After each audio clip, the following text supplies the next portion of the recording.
ലഹരിവിരുദ്ധ ബോധവൽക്കരണ ക്ലാസ് സംഘടിപ്പിച്ചു. ഉണർവ് ലഹരിക്കെതിരെ പോരാട്ടം എന്ന പദ്ധതിയുടെ ഭാഗമായി Thiruvananthapuram rural police sub Varkala division ബോധവൽക്കരണ ക്ലാസുകളാണ് സംഘടിപ്പിച്ചത്.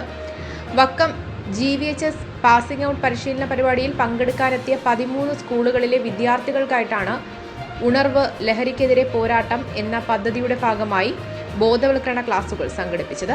Varkala police station ASI Biju കുട്ടികൾക്ക് വേണ്ടി ക്ലാസുകൾ എടുത്തു. നല്ല കാര്യങ്ങൾ ചെയ്യുക.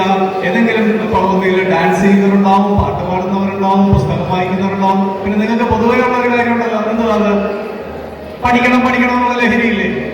അതെ, നേരം എഴുന്നേറ്റുടനെ പഠിക്കണം, എനിക്ക് പഠിക്കണം എന്ന് പറഞ്ഞില്ലേ നിങ്ങൾ വരുന്നത്? ചീത്ത ലഹരിയിലേക്ക് പോകാതിരിക്കാൻ കഴിയും. ചായ കുടിക്കുന്നത് ഒരു ലഹരിയല്ലേ?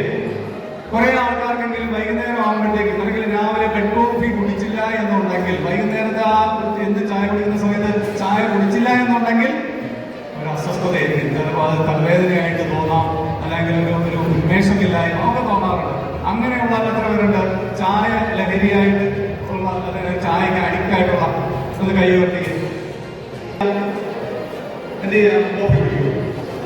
അല്ല, ചായ കുടിക്കുമ്പോൾ നമ്മൾ ഏതെങ്കിലും മറ്റേ ജോലികളിൽ ഏർപ്പെട്ട് കഴിഞ്ഞാൽ നമ്മുടെ ആ അസ്വസ്ഥത ക്രമേണ മാറും. അല്ലെങ്കിൽ തലവേദന അല്ലെങ്കിൽ ആ ഒരു ഉന്മേഷമില്ലായ്മ ഒക്കെ മാറിയിട്ട് നമ്മുടെ വീണ്ടും പഴയതുപോലെ എനർജറ്റിക് ആയിട്ട്.